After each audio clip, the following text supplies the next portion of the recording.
I'd like you to imagine a scenario with me, if you will. In the scenario, we have a farmer who owns thousands and thousands of acres of well-watered land. And on that land, he grows every different kind of amazing, beautiful, tasty fruit. Rows and rows of blueberry bushes and tomato plants and mango trees and pineapple trees and lettuce and all sorts, anything you can imagine, growing bountifully on this land.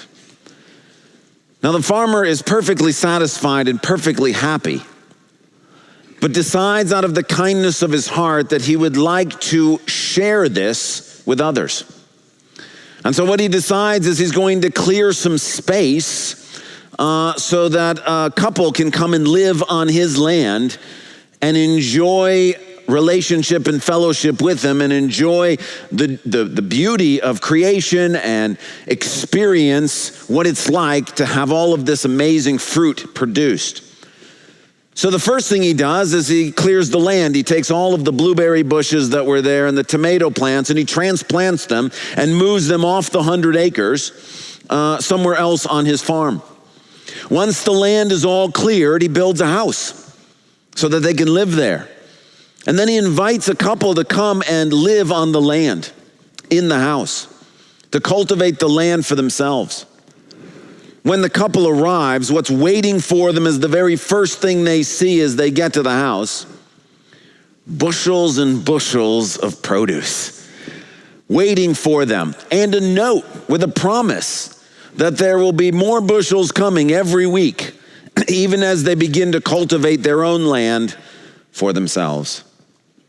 Now, I tell you that scenario because I hope it illustrates something about creation and about what God did in creating this world in which we live.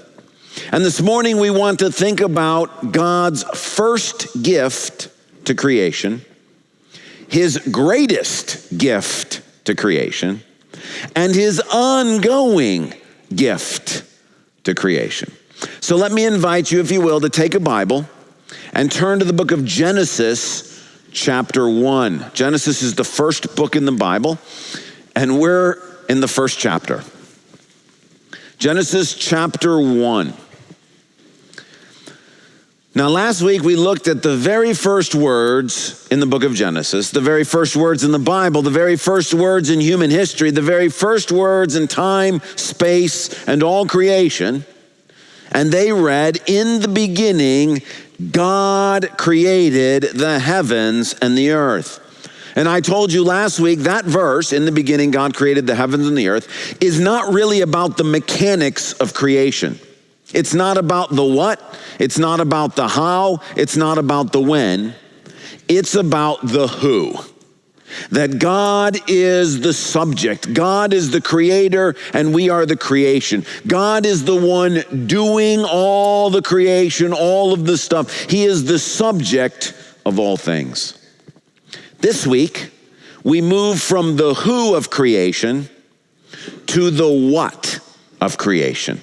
What did God create? And for the next few weeks, we're going to be going through specific verses in Genesis 1, looking at the what of creation. Now, as we go through Genesis 1, you may also be interested in the how or the when of creation. Did everything evolve? How old is the earth? How did some of these things come to be? As we go through Genesis 1, we will not be covering the how and the when. Not because they're unimportant, they are very important questions. We are not covering them in this sermon series because I preached a sermon 18 months ago. Now, it was before COVID, so it feels like 3 lifetimes ago, on the how and the when. And on this website, if you go to this website, you can access that sermon rather easily. And I would be honored if you have questions about the how and the when, for you to listen to that sermon. I also published a paper on it in a journal that kind of explains sort of theologically how I think it works from Genesis 1 and John 1 and Hebrews 13 and a number of different passages. That's available free of charge on a blog that Lisa and I do. You can also get there from that site. So when you go there, it will say, here's a sermon you can listen to, and here is a paper you can read about the how and the when. So they're very important questions. And I encourage you to use either of those resources or both of those resources to help you think through those things. What we're going to be doing this morning for the next few weeks is talking about the what of creation. And we begin the what of creation in verse 3. But before we can talk about what gets created first, we need to understand a very confusing verse, which is number 2, verse 2. So look with me at Genesis 1. In the beginning, God created the heavens and the earth. Now the earth was formless and empty. Darkness was over the surface of the deep, and the Spirit of God was hovering over the waters. In order to understand what God does first, we need to understand what's going on in this verse. And I want to try to explain to you what I think is happening in verse 2, two ways. The first is philosophically. So sort of put on your kind of philosophical thinking caps and think with me. It's a bit deep, but think with me if you will. Philosophically, what we would say is before anything is created, God exists. And God is infinite and eternal, which means that God fills all things everywhere. So before creation, and this is not exactly accurate, but you could think about if this room, if it was just God in the room and no people and no chairs or nothing else, God would fill everything. Every inch of this room would be filled with God because He's infinite and He's eternal. Now, if God wanted to create, which He did, and here's where it gets a little bit philosophically deep, in order for Him to do so, what He would have to do is pull Himself back, if you will, from some place to make a space to create something that's not God. If God fills everything, in order for there to be anything else, He has to stop filling a space so that there can be something else there. Now that's kind of the philosophical, maybe the better explanation is a metaphorical one from the parable or the story that I've told at the beginning of the sermon. I found that easier to wrap my mind around. In that story, God is the farmer with thousands and thousands of acres of land. He's perfectly satisfied with his land and all that it produces and who he is. But out of love and kindness, he wants to share that with others. Practically speaking, in order to do that, he's got to make some room on his land, this 100 acres, for this couple to come and live. And in order to do that, he has to transplant and move the stuff so that there can be a house and a couple can have some space to cultivate and care for things themselves. What verse 2 is doing is explaining what's happening. Because, back to the philosophical way, when God pulls himself back from a space, what is in the space is a void, formlessness, darkness, chaos, and confusion. And before God creates, there is this space that is a void. That's what verse 2, it's using poetic language, that's what verse 2 is referring to. Likewise, when the farmer gets ready to invite the couple to come and live, he's first got to transplant the blueberry bushes and the mango trees and all the tomato plants. He's got to clear out the land so that he can build the house, so that they can have space to live. And when you see the land before the house gets built, it looks barren and empty, a sort of wilderness, all torn up. That's what verse 2 is describing. Understanding that prepares us then for the first thing that God creates. Verse 2 is about the void, The darkness, the chaos, the confusion, the wilderness, the barrenness. God has made some space, and now into that space he's going to create. And the question is, what's the first thing he's going to create in this space? Verse 3. And God said, let there be light. And there was light. God saw that the light was good, and he separated the light from the darkness. God called the light, what? Day. And the darkness he called night, and there was evening and there was morning, the first day. The very first thing that God creates is light. Why? Well, again, two ways to give this answer. One is scientifically. Light is the basis of life. If there is no light, you can't have life. Non-Christian scientists, Christian scientists, everybody agrees light is the basis of life. Light is where you get energy in the universe. Light is where warmth comes from. Light allows photosynthesis for plants to produce oxygen, for humans and animals to breathe. Light is necessary to be able to see. Light is the essence and the building block of life. So why does God create light first? First, you can't have life without light. And so the very first thing God does is he creates light. Well, that's kind of the scientific answer to the question. There's another biblical theological answer to the question that I find to be a little bit more rewarding. Think of it this way. In 1 John 1, verse 5, we are told God is what? God is light. Now, there's only 3 times in the Bible where you ever get a sentence where you get God, the linking verb is, and some sort of noun on the other side. There's lots of adjectives, but only 3 times you ever get a noun. God is spirit, God is love, and God is light. And somehow those 3 words, spirit, love, and light, define God in his essence so that you can say God is light. In him there is no darkness at all. Now, what happens when God, who is light and fills the whole room, decides to make some space so that he can create something? Well, what you have in that space is void or darkness. That's why darkness is mentioned in verse 2. What is the very first thing that God does after he pulls himself back from that space? He gives a gift of what he is. He's not inhabiting that space in the same fullness as he was before creation. And so the very first thing when he pulls back is to give a gift of who he is into the space. You can see that in the analogy of the farmer. When the farmer clears the land, what's the first gift that's waiting for the couple when they come to the house?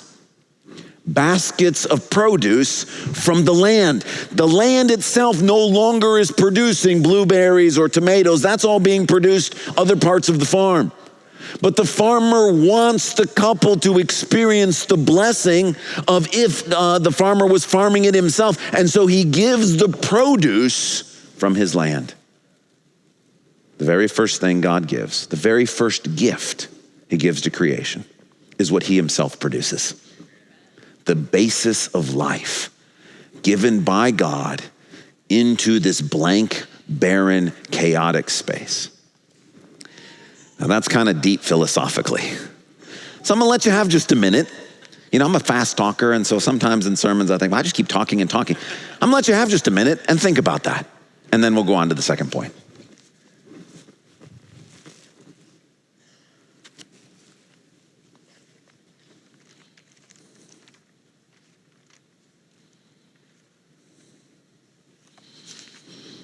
All right, got it all figured out?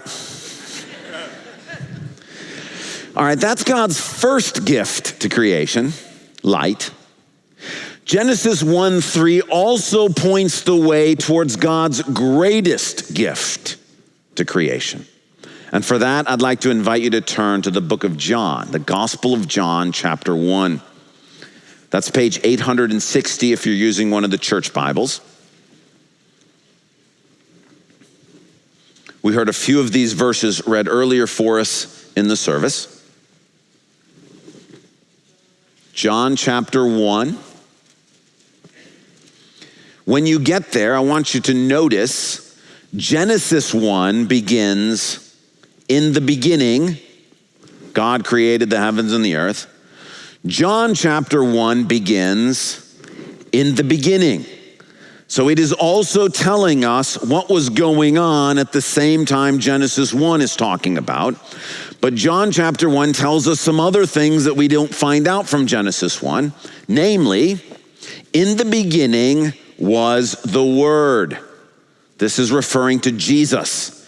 In the beginning was Jesus, and the Word was with God, and the Word was God. He was with God in the beginning. Through him all things were made. Without him nothing was made that has been made.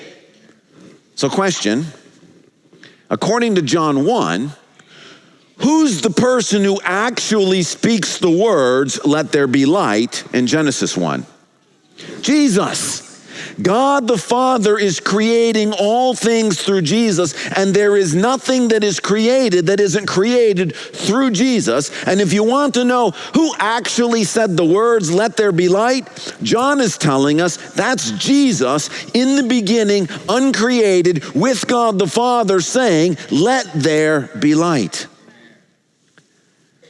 Verse 4, in him was life, in Jesus was life, and that life was the what? Light of all mankind. The light shines where? In the darkness. That's Genesis 1:2. The light shines in the darkness, the chaos, the void, the confusion, and the darkness has not overcome it. There was a man sent from God whose name was John. He came as a witness to testify concerning that light, so that through him all might believe. He himself was not the light. He came only as a witness to the light. And now comes the section that I really love for you to pay very close attention to. Verse 9. The true light that gives light to everyone was coming into the world. He was in the world, and though the world was made through him, the world did not recognize him. Meaning, when Jesus showed up 2,000 years ago, nobody looked at him and said, "Oh yeah, that's the guy who said, 'Let there be light,' all those years ago." Nobody recognized him as the creator of the world. When he showed up into the world he created, nobody knew who he was. He came to that which was his own, but his own did not receive him. Yet, to all who did receive him, to those who believed in his name, he gave the right to become children of God, children born not of natural descent, nor of human decision or a husband's will, but born of God. And then here's the verse. The Word, Jesus, became flesh and made his dwelling among us. We have seen his glory, the glory of the one and only Son, who came from the Father, full of grace and truth. Now imagine in our scenario, the farmer's cleared out the 100 acres, he's built a beautiful house, invited the couple to show up, provided fruit from his own land for them to experience, has been faithful to do it week after week to give them produce, even as they're supposed to be getting their own land, the land that he's letting them use, up and going. But imagine that couple, instead of getting along with one another, start to fight with one another. And instead of being able to farm, suppose they're completely unsuccessful and the farm is just a train wreck. And then instead of eating the produce when it shows up, they don't even notice that it's there and it all spoils sitting there on their deck. Well, the farmer did not clear the land so that it would be this kind of chaotic mess. He's trying to fix the chaos. Well, what would the farmer do? Well, according to John 1, what the farmer does is he comes and pitches his tent right next to the house. That's what he came and dwelt among us. It literally means he pitched his tent. And so the farmer comes and lives near the couple because he didn't clear the land because he needs more food. He was already producing food. He cleared the land because he wanted the relationship with the couple. He wanted them to have the joy of producing something from the land, and he wanted to experience the blessing of all of this done the way it's supposed to be done. And when it's not, God comes closer and lives near the couple. That's what verse 14 is saying. The greatest gift that God ever gave to creation, God is light. And so this light incarnated himself in the person of Jesus and made his dwelling among us. You see, what we said is in Genesis 1:2, the reason that there is chaos and void is because God pulled himself back so he could create something. Anytime God pulls back from something, there is chaos because God is life. But in John 1, what we find out is that you and I as human beings, we have pulled back from God, that we have disobeyed. We have chosen our own way. We've not listened. We've ignored his blessings. We've chosen to fight with one another. What happens when we pulled back from God? The same problem: chaos, formlessness, void, darkness. And into the midst of that darkness and chaos and void, God didn't just say, "Let there be light." God himself walked into the void as light. And the greatest gift that God gave to creation is he himself became one of us. And he himself came to live with us so that he might die for us, to forgive us for our sins. Now watch how this gets tied to Genesis 1:3. It happens in 2 Corinthians 4:6. For God, who said, "Let light shine out of darkness." What is that referring to? Genesis 1:3. This is the quote. This is the same God who spoke light into creation. The very first thing God did was to say, "Into the darkness, let there be light." That same God who said those words in Genesis 1:3 made his light shine in our hearts to give us the light of the knowledge of God's glory displayed in the face of Christ. The greatest gift God's given to creation is that when he pulled back to make space, he said, "Let there be light," and he put his essence into the void. When we pulled back out of sin and disobedience, he did something even greater. He stepped into the void. And if you're willing to believe that this person, Jesus, who nobody when he showed up thought, "Oh, that's the creator of the world." If you're willing to believe that this Jesus is the one who said, "Let there be light" in the beginning, that he, the light of the world, had come because he loves us and wants to have a relationship. Anybody who is willing to accept God who stepped into the void, Jesus does the exact same miracle in our lives that he did in Genesis 1:3, meaning into the void and the chaos that we have created through our sin and disobedience, Jesus steps in, and if we will believe that he is the one who's come to save us, what he does is he simply speaks the same words he said in Genesis 1:3. And into your heart and into mine, he says, "Let there be light." And a miracle happens, a miracle as great as all of creation. God creates a new life. The same God who has the power to take chaos and void and darkness in this world and create this amazing creation, that same God is offering to you this morning to speak those same words that created this whole world into your heart to create something new and beautiful and eternal. And so what I want to say to all of you, those who are listening online, those who are present here, if you have not yet believed that this Jesus, this carpenter, this guy who lived in Galilee 2,000 years ago, that person is the one in the beginning who said, "Let there be light." If you've not yet accepted, that's how God is reaching out to us. That he doesn't want to leave us on our little 100 acres, destroying everything in the world. That he loves us too much, and so he has drawn near to us. That he set up his tent with us because he wants to bless us. He wants to teach us how to farm. He wants us to experience his love for us. If you've not accepted that yet, I know that in your life there's chaos. There's darkness. There's a void. There's confusion. That's what happens when God is not present. And if you want that chaos and that confusion and that darkness to go away, all you have to do is, in the quiet of your heart right now, simply say to Jesus, please speak those words into my heart. Amen. All you got to do, no one's watching except him, is in the quiet of your heart, you say to him, I want you to speak, let there be light into my life. I want to see this world. I want to see my life begin to produce fruit.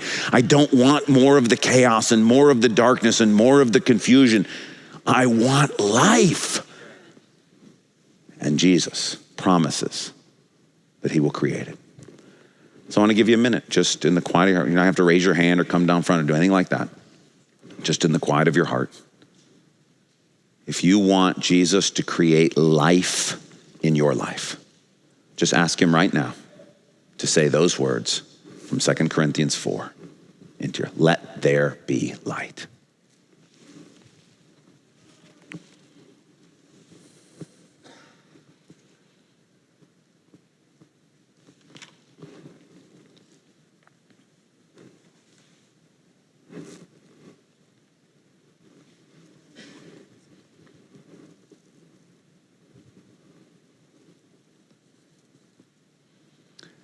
We talked about God's first gift to creation. We've talked now about his greatest gift to creation. Now I want to share with you how Genesis 1:3 points towards God's ongoing gift to creation. And for this, I'd like to invite you to turn to Hebrews chapter 10. Hebrews 10, that's page 973.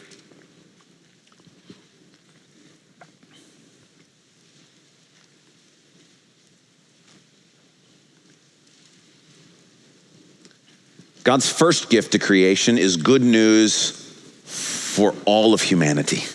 God causes the sun to shine on the righteous and the wicked alike. All of us get to experience the blessing of light. God's greatest gift is also for all people, but especially this morning, it's for those who've not yet accepted Jesus, to simply say those words and to experience life. God's ongoing gift that we're about to talk about is especially focused for those of us who are believers in Jesus. In Hebrews 10, we're going to start in verse 19, but the author of Hebrews is using some different metaphors and some different language. It sounds like really theologically deep stuff. Let me kind of walk us through it very quickly. Verse 19, therefore, brothers and sisters, since we have confidence to enter the most holy place by the blood of Jesus, by a new and living way opened for us through the curtain, that is his body, and since we have a great priest over the house of God, stop there for a moment. Essentially, all that's saying is, when the void got opened up, because we chose to disobey, because we chose to ignore God, God stepped into the void in the person of Jesus to bridge the gap between God and us. That's what that's saying, is that Jesus has opened up the way for us to no longer be separated from heaven and from God. Okay, so therefore, because that's now possible, verse 22, let us draw near to God with a sincere heart and with the full assurance that faith brings, having our hearts sprinkled to cleanse us from a guilty conscience and having our bodies washed with pure water. Let us hold unswervingly to the hope we profess, for he who promised is faithful. And let us consider how we may spur one another on toward love and good deeds. In other words, we want to experience the fruit that the land is supposed to produce. We have been entrusted to take care of this land. We want to encourage one another. We want to help each other produce the fruit that's supposed to be here. How? How do you draw near to God? How do you go across this void? How do you experience the fruitfulness that we are designed to do? Verse 25. By not giving up meeting together, as some are in the habit of doing, but encouraging one another, and all the more as you see the day approaching. Whenever we pull away from God, the result is always chaos, void, darkness, and confusion. What the author of Hebrews is saying is that if you have allowed Jesus to speak the words, "Let there be light," into your heart, you're a Christian. You don't have to say those words again. Creation's already happened. But as you and I are living our lives as a new creation, there is still a tendency to pull back from God. And the author of Hebrews is saying, no, draw near to God. How? Through this. What we're doing right now. Don't give up meeting together. This is speaking about assembling together in person to experience God's presence in this place. Why? Because God is light. And that you can't go through the week without light from God. And that the world in which we live is darkness. Question. What day of the week did Jesus say, "Let there be light" in Genesis 1:3? The first day of the week, which is what day? Sunday. Sunday. Okay? Light is not created on Monday. In the previous service, I tried to go through them and I got them all messed up. I'll see if I can do it now. Sunday is light. Monday is sky and sea. Get this wrong. Tuesday is vegetation. Wednesday is sun, moon, and stars. Thursday is birds and fish. Friday are animals and humans. Saturday is Sabbath, which means "let there be light" is uttered on a Sunday. Not Monday, Sunday. Second question. What day of the week did Jesus, the light of the world, was he raised from the dead after darkness and chaos had put him to death? Sunday. The day in which the light of the world is resurrected. Do you see the word "day" in verse 25? It's not talking about Genesis 1:3. The day light was created. It's not talking about Resurrection Day. It's talking about another day that's coming in the future, a day when the darkness and the chaos of sin and disobedience get so bad that finally the light of the world returns back to this earth, not as a humble fisherman or carpenter in Galilee, but as the King of Kings, the Lord of Lords, the creator of all things, the farmer who owns every bit of land that everything is happening on, when he comes back as the light of the world. And what the author of Hebrews is saying is, look, there's coming a day when the light will return to the earth, but you and I who are Christians, we don't have to wait for that day. As you see the darkness around you increasing, how can you keep from experiencing the chaos and the void? He says, draw near to God.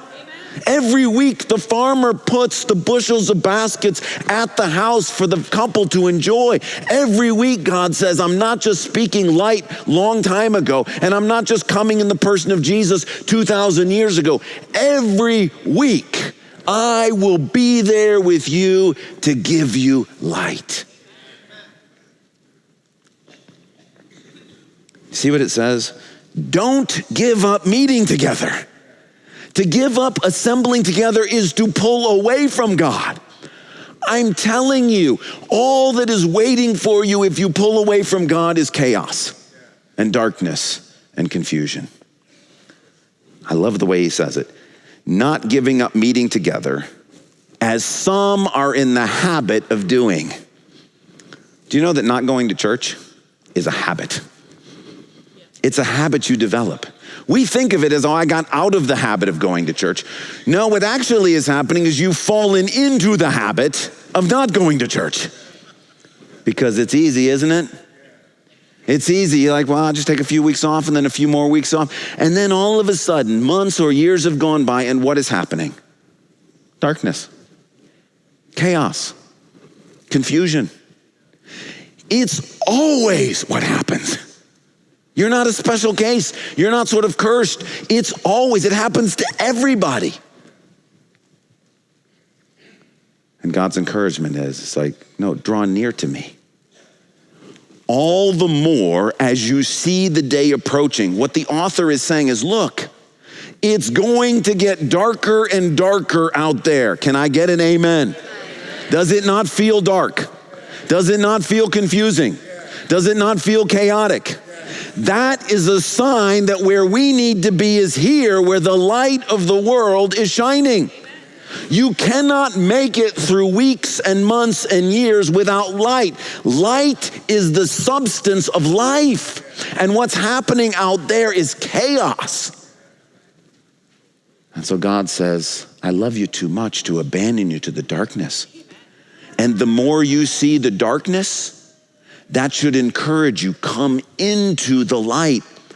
COVID-19, what's going on politically, what's going on racially, what's going on in school districts, this is not a sign to stop going to church. This is a sign of this is exactly where we need to be, because when we gather here, the light of life is shining to give us some clarity, because you live out there and it's confusing and everything is darkness, and you read the news and you go, what is happening? And God says there's no light out there. And all the more as you see the day approaching, you and I ought to commit ourselves, saying, I'm going where the light is. And the light's not the building. The light's not the staff. The light's not all of the programs. The light is God's promise. When you gather together, even just 2 or 3 of you, in my name, I, the light of the world, will be present in your midst. And what will he give us? Well, what does light give us? Energy, warmth, the ability to breathe, sight to see. Genesis 1:3, God says, let there be light. The very first gift he gives to creation is what he had to pull back in order to create, is life. The greatest gift he gave to creation is that when we pulled back, he ran after us. And he incarnated himself in the person of Jesus. And the ongoing gift that he gives to us is week in and week out. The farmer says the basket of fruit will be there. Week in and week out, wherever you gather together, I will be in your midst. And in the darkness, you will see light. And in the chaos, you will hear order. And in the confusion, you will hear peace.